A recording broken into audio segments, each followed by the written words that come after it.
श्री राम।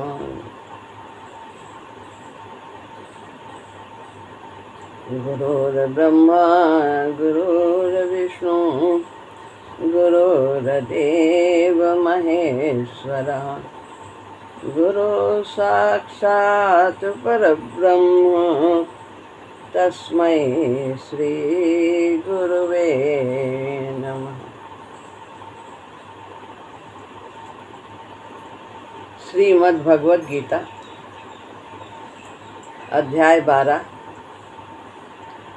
श्लोक है 2। श्री भगवान वाच मय्यावेश्य मनो ये मां नित्ययुक्ता उपासते श्रद्धया पर्योपेतः ते मे युक्ततमा मतः।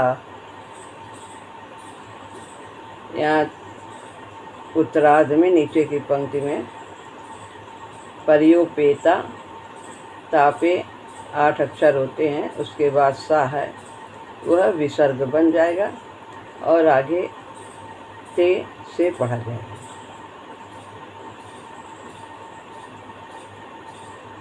मई आवेश, मई मैंने मुझ में, दो या एक आधा या फिर एक दूसरा जो या है उसमें से आधा या लिया तो वो मई हो गया, ई की मात्रा लग गई और आ निकाल लिया आवेश। मनो यानी मन, मन को, मुझ में मन को लगाकर नित्य युक्ता निरंतर, नित्य निरंतर मुझ में लगे हुए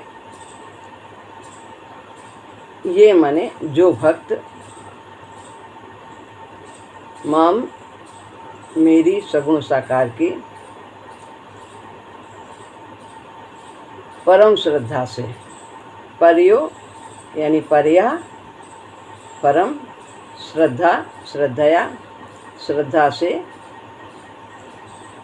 उपेता,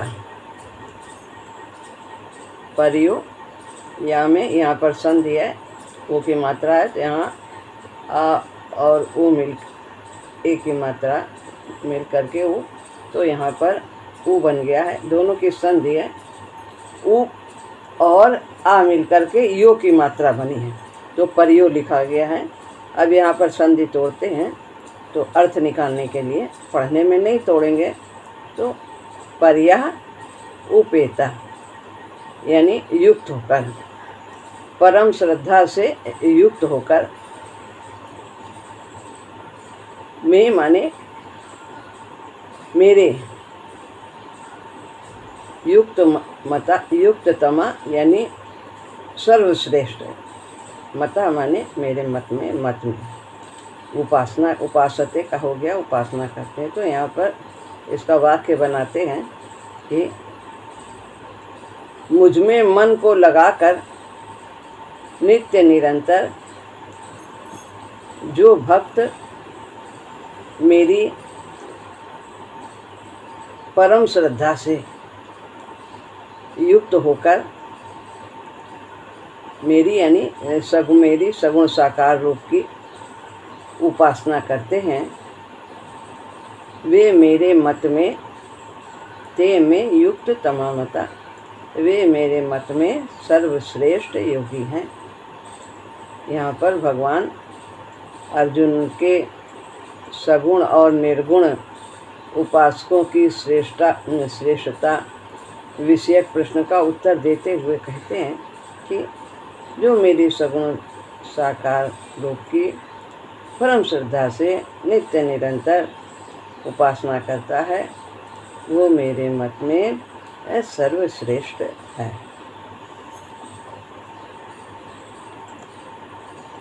वैसे तो पहले जैसा चर्चा किया था कि भगवान ने अर्जुन के बिना पूछे ही 6ठे अध्याय में इस प्रश्न का उत्तर दे दिया था।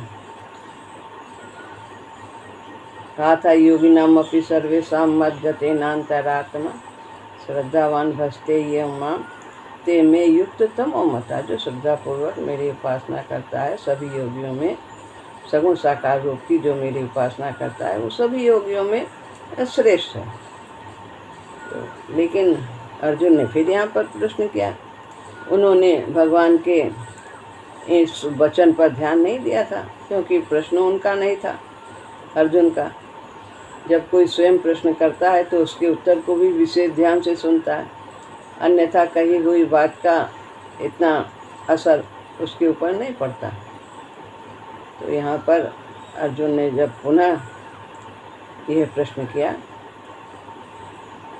पुनः नहीं मतलब भगवान ने उत्तर दिया, वैसे तो अपने ओर से ही भगवान ने बता दिया था, लेकिन जब अर्जुन ने विशेष तौर से यह प्रश्न पूछा तो भगवान ने उसे विशेष रूप से उसका उत्तर दिया और काफ़ी लंबा उन्होंने इसके विषय में अर्जुन को बताया। काफ़ी कल जैसा बताया कि ये अध्याय 12 के दूसरे श्लोक से लेकर के 14वें अध्याय तक 20वें श्लोक तक उन्होंने अर्जुन के इस प्रश्न का भली भांति उत्तर दिया, हर शंकाओं को उनके दूर किया। सभी प्रकार से किस प्रकार से भजन करते हैं, किस प्रकार की विधि होती है, उसका क्या फल होता है, तो ये मेरी उपासना की क्या विधि है, सब कुछ बताया, मैं क्या करता हूँ। तो भगवान ने बहुत ही सुंदर विवेचन किया है।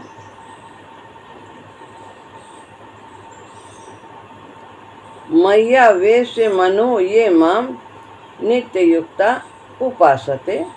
ऊपर की लाइन है, मुझ में मन को लगाकर। मन कैसे लगता है, कहाँ लगता है? जिससे प्रेम होता है मन उसी में लगता है, और फिर चिंतन भी उसी का होता रहता है।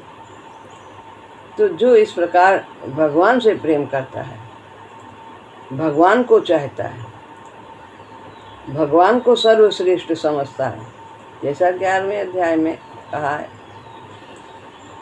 मत कर्म कर्म मत परमो मद भक्ता संग वर्जिता। जो मुझे ही परम श्रेष्ठ समझता है तो वो उसी का चिंतन करता है, उसी से प्रेम करता है, तो मन स्वतः ही लग जाता है प्रेम होने से। कैसा प्रेम? पावन प्रेम। पावन प्रेम जहाँ भगवान को चाहिए, भक्त को। भक्त क्या चाहता है कि वो भगवान को ही चाहता है, भगवान से नहीं चाहता। कभी भी उसकी कोई मांग नहीं होती भगवान से, वही सर्वश्रेष्ठ भक्त है। और उसकी रखवाली भगवान तो बहुत ही ज़्यादा करते हैं, सब प्रकार के योगक्षेम का वहन करते हैं। नित्य युक्ता है। कैसा? नित्य युक्ता। इसी यही बात 8वें अध्याय के 14वें श्लोक में भी कही। अनन्य चेता सततम यो माम स्मृति नित्य सह। हर समय सोते जगते, अनुकूलता प्रतिकूलता, सततम और नित्य युक्त दोनों बातें कहें। तो नित्य युक्ता का तात्पर्य है कि साधक स्वयं भगवान में लग जाए। मन बुद्धि तो लगते हैं, उनको लगाना पड़ता है। मन बुद्धि करण है, साधन है, और जो स्वयं यानी जीव वो करता है, करने वाला। तो जब करने वाला कर्ता स्वयं लगता है तो साधन भी अपने आप लग जाते हैं। जब आत्मा से चाहता है भगवान को तो मन बुद्धि भी स्वतः उधर प्रभु की ओर लग जाते हैं। ये साधन है। लेकिन अगर मन बुद्धि को लगाया जाए और जीव ने यह निश्चय नहीं किया कि मैं भगवान का हूँ, भगवान ही मेरे हैं, तो ये इतनी दृढ़ता उसमें नहीं रहती है केवल मन बुद्धि के लगने से। तो जीव को भी स्वयं अपने अंदर ये भाव रखना चाहिए कि मैं भगवान का ही अंश हूँ। भगवान ने आगे कहा है 15वें अध्याय में, मैं वांसो जीव लोग स्वयं कह रहे हैं कि संसार में जीव मेरा ही अंश है। तो जीव को भी है अपने मन में दृढ़ता से भाव बना लेना चाहिए कि मैं भगवान का ही हूँ, मैं भगवान का ही हूँ। इस तरह से जब भाव बन जाता है, दृढ़ निश्चय हो जाता है, दृढ़ निश्चयी हो जाता है, तो फिर सब मन बुद्धि इंद्रियां सब स्वतः ही प्रभु में लग जाती।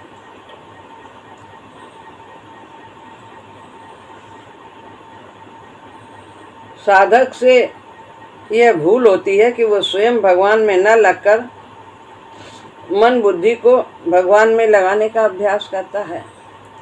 आरंभ में करता है, लेकिन करते करते ये साधन भी करते करते फिर वो स्वयं भी लग जाता है परमात्मा में।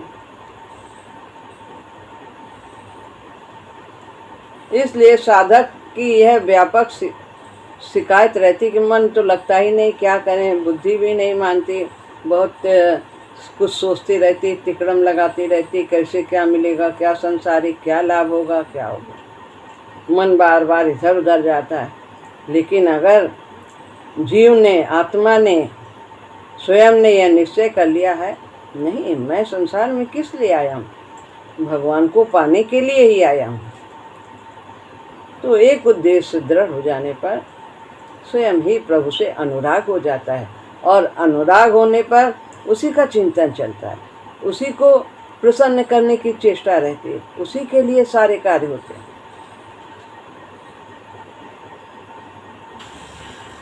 स्वयं को भगवान के अर्पित करना कि मैं भगवान का हूँ, यही उपासना है।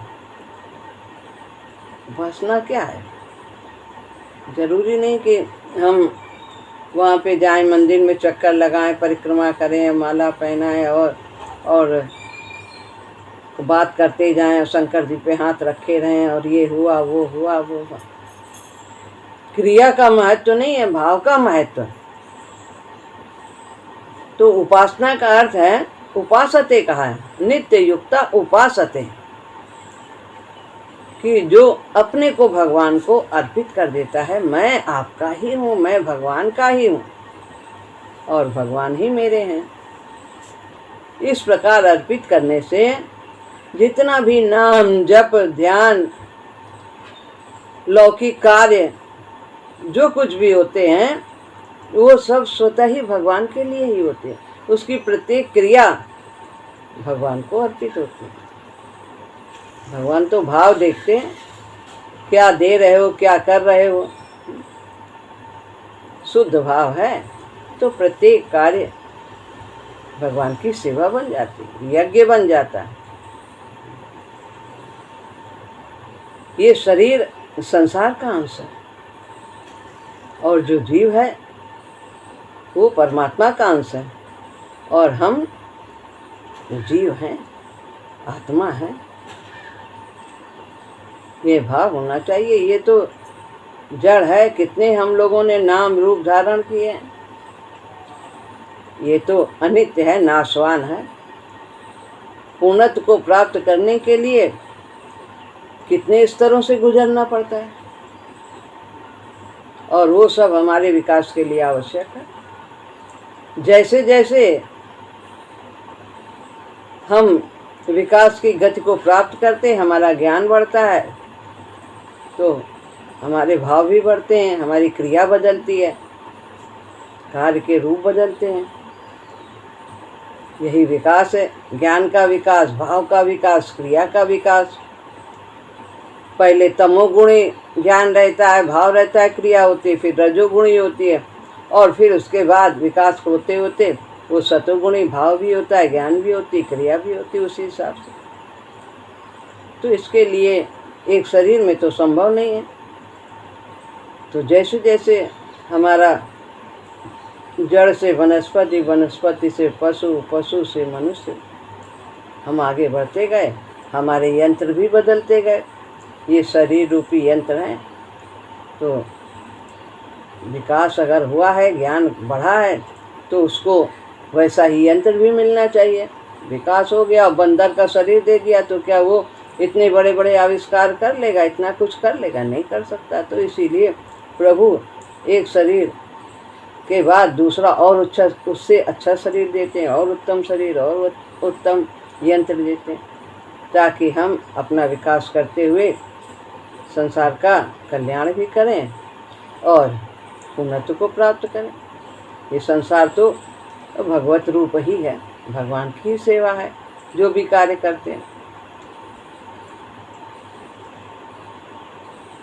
तो यहाँ पर बताया है, जिस साधक का उद्देश्य सांसारिक भोगों का संग्रह का और उनसे सुख लेना नहीं है, वरन एकमात्र परमात्मा को प्राप्त करना ही है, उसके द्वारा भगवान से अपने संबंध की पहचान आरंभ हो गई है। जब उसने एक उद्देश्य निश्चय कर लिया है कि प्रभु को ही पाना है, तो उसने अपने और भगवान के संबंध को पहचान लिया है।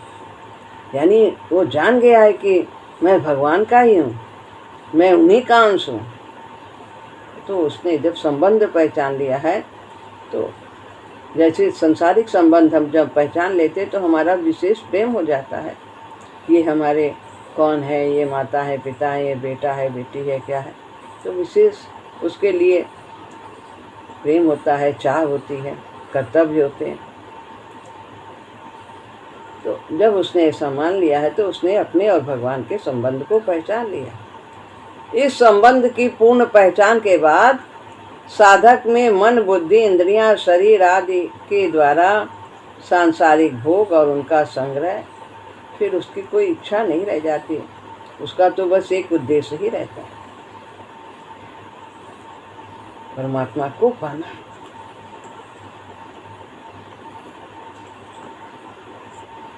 तो साधक को चाहिए कि वो प्रकृति से विमुख होकर, यानी प्रकृति से, यानी संसार से आसक्ति न रख करके अपने आप को केवल भगवान का ही माने और उन्हीं के सम्मुख हो जाए। तो आसक्ति नहीं रखनी, कर्तव्य तो सब करना है, भगवान के नाते करना है, अपना निजी संबंध कोई सीधा नहीं मानना। फिर है श्रद्धया पर्योपेता ते में युक्त तमा मता। तो कैसी उपासना करता है? परम श्रद्धा से। श्रद्धा ही पर्याप्त है। भगवान ने और कह दिया कि परम श्रद्धा से युक्त होकर मेरे सगुण साकार की उपासना करते हैं, सगुण साकार की उपासना करते हैं, तो वे मेरे मत में सर्वश्रेष्ठ हैं। जैसा कि पहले कहा, जहाँ प्रेम होता है वहीं मन लगता है, और जहाँ श्रद्धा होती है वहाँ बुद्धि लग जाती है। तो मैं अर्पित मनोबुद्धि, दो बातें कही, मन लगाओ, बुद्धि लगाओ।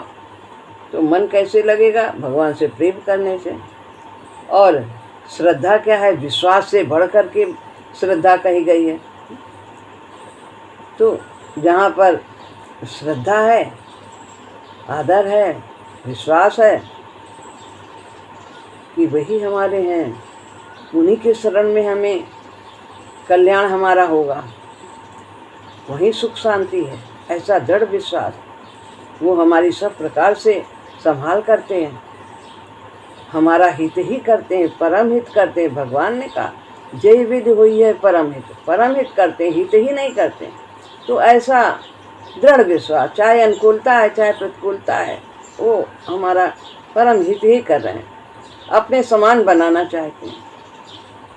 तो इस प्रकार की श्रद्धा होने से बुद्धि भी लग जाती, उनसे श्रेष्ठ कुछ है ही नहीं। तो संसार की दौड़ समाप्त हो जाती है, संग्रह की, भोग की।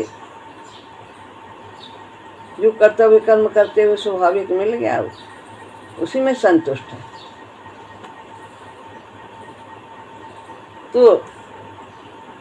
प्रेम में प्रेमास्पद के संग की तथा श्रद्धा में आज्ञा पालन की मुख्यता रहती है। प्रेम में जो प्रेमास्पद है, प्रेम, प्रेमास्पद और प्रेमी। प्रेम एक साधन है जो प्रेमी के द्वारा प्रेमास्पद को प्रसन्न करने के लिए किया जाता है। प्रेमास्पद जिससे हम प्रेम करते हैं, और प्रेमी जो प्रेम करता है, कैसे करता है? प्रेम के द्वारा। तो ये प्रेम जो भावना है हमारी, तो ये तीनों मिलकर के साधक का विकास करते हैं। तो प्रेमी प्रेमास्पद को प्रसन्न करने के लिए पावन प्रेम करता है, और ऐसा करने से निरंतर उसका संग बना रहता है। वो सदैव प्रेमी प्रेमास्पद के साथ युक्त रहता है। जब हम प्रेम करते हैं, उसी का चिंतन करते हैं। और श्रद्धा से बुद्धि लग जाती है, तो क्या होता है? हम सदैव उसकी आज्ञा के पालन में रहते हैं। आज्ञा का पालन ये प्रभु का कार्य है, ये प्रभु की सेवा है। ये प्रभु की आज्ञा का हम पालन कर रहे हैं। हम प्रकृति की आज्ञा का पालन नहीं कर रहे हैं। हम मोह बस नहीं कर रहे हैं।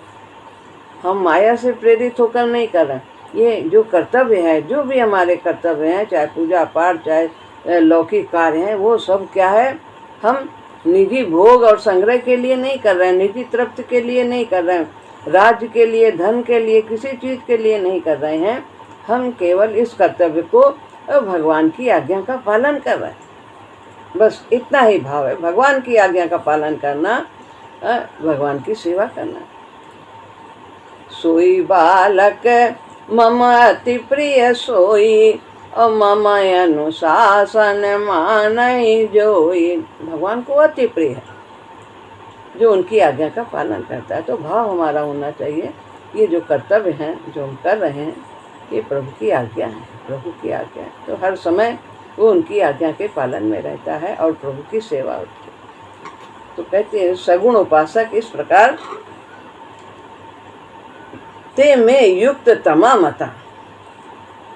ऐसा साधक जो नित्य निरंतर परम श्रद्धा से मुझसे युक्त रहता है, मेरे में प्रेम करता है, विश्वास करता है, श्रद्धा करता है और मेरी सगुण साकार की उपासना करता है, वो मेरे मत में सर्वश्रेष्ठ योगी है। युक्त तमो, तमो सुपरलेटिव डिग्री।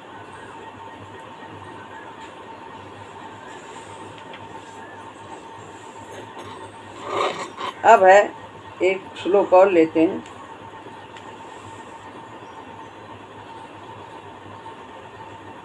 तो पूर्व श्लोक में भगवान ने सगुण साकार उपासकों को सर्वश्रेष्ठ बताया है। इस पर यह भी प्रश्न हो सकता है कि क्या निर्गुण उपासक सर्वश्रेष्ठ योगी नहीं है? ऐसा मन में आ सकता है जो निर्गुण उपासना करते हैं। तो इसके उत्तर में भगवान कहते हैं, ये त्वक्षर मनिर्देश्यम अव्यक्तम पर्युपासते सर्वत्र गम चिंतयं च कूटस्थमचलं ध्रुवम्।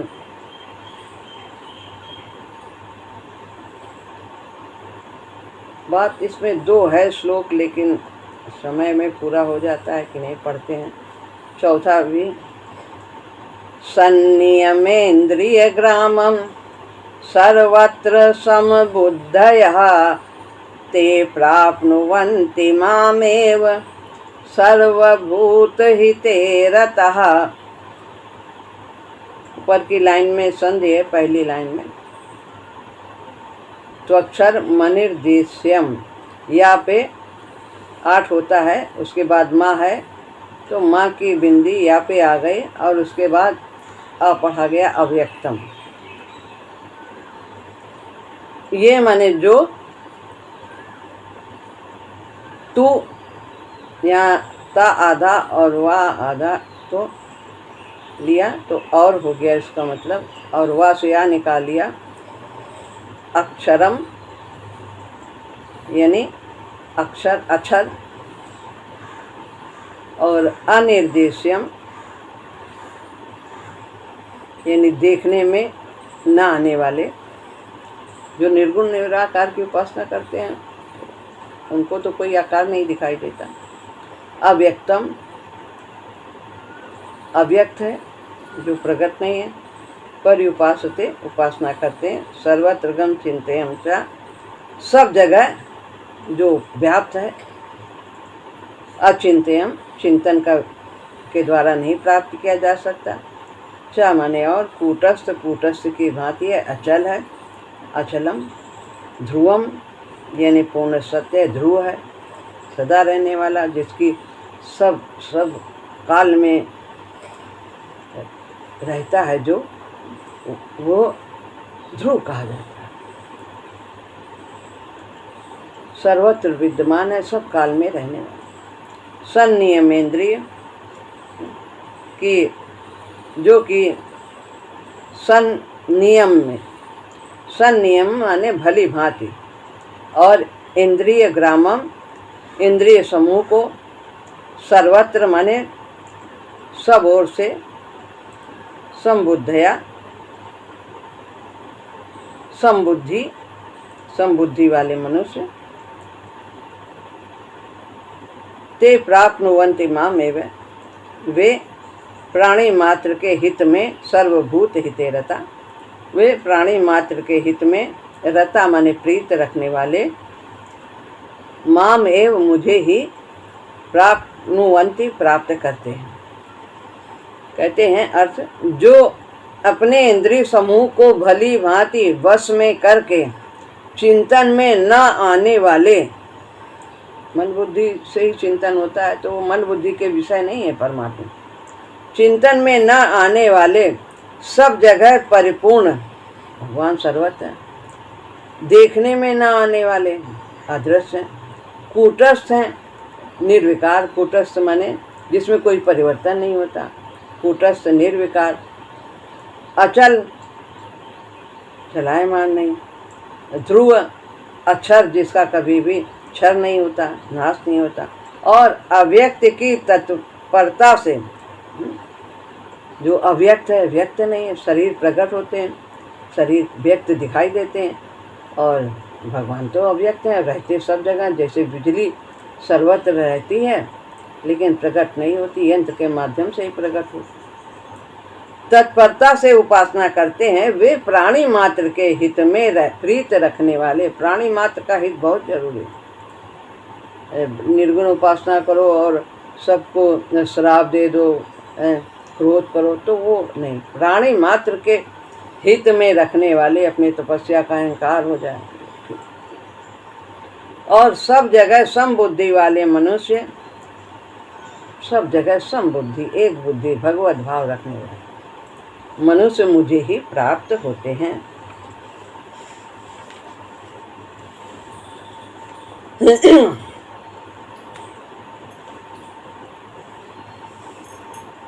यहाँ पर तू शब्द आया है तो भिन्नता दिखाने के लिए, सगुण साकार और निर्गुण उपासकों की भिन्नता के लिए आया है। तो संनियम सभी इंद्रिय समूहों को भली भांति बस में करके, इंद्रियों को चलायमान नहीं कि जो मन आ रहा कर रहे हैं, जो मन जो कर रहा है चाहता है उसे, चाहे वो विकास के लिए ठीक है चाहे नहीं ठीक है, ऐसा नहीं। जो करना चाहिए, जिसके लिए इंद्रियां मिली हैं उसके लिए ही उन्हें बरतना है। तो सगुण साकार की इंद्रियां बस में आसानी से हो जाती है, क्योंकि उसे एक आधार मिलता है, एक रूप का आधार मिलता है, उसमें उसका मन लग जाता है। लेकिन निर्गुण को रूप का आधार नहीं मिलता, इसलिए उसका मन जो है वो इधर उधर दौड़ता रहता है विषयों की ओर, तो उसमें उसे कठिनाई होती है। लेकिन मन तो, इंद्रिय संयम तो दोनों में आवश्यक है, चाहे सगुण उपासना हो चाहे निर्गुण उपासना हो। लेकिन इसमें सगुण में आसान होता है इंद्रिय संयम, और निर्गुण में आधार न होने से मन चलायमान ज़्यादा होता है।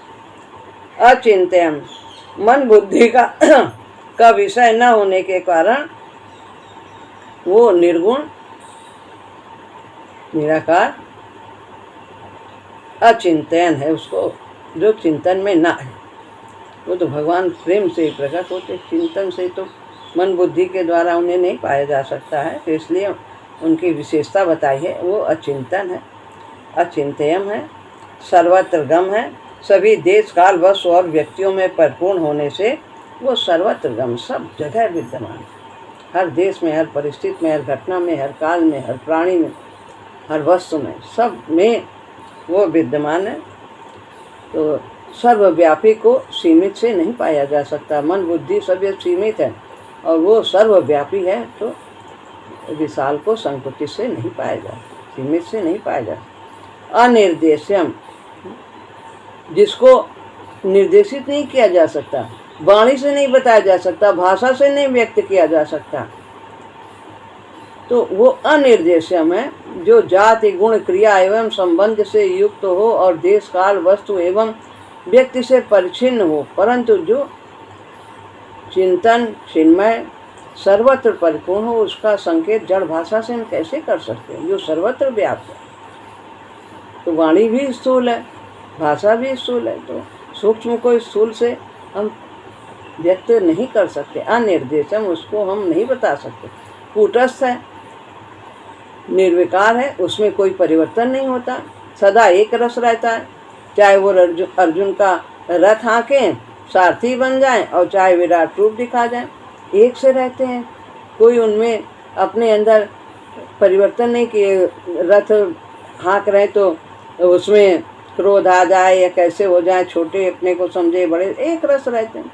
कूटस्थ जैसे सोना जिस पे कूटा जाता है, वो कितना भी उसको उसके ऊपर कूटा जाए, कूटस्थ अपना एक समान रहता है, उसमें कोई पचकता या मोटा पतला नहीं होता।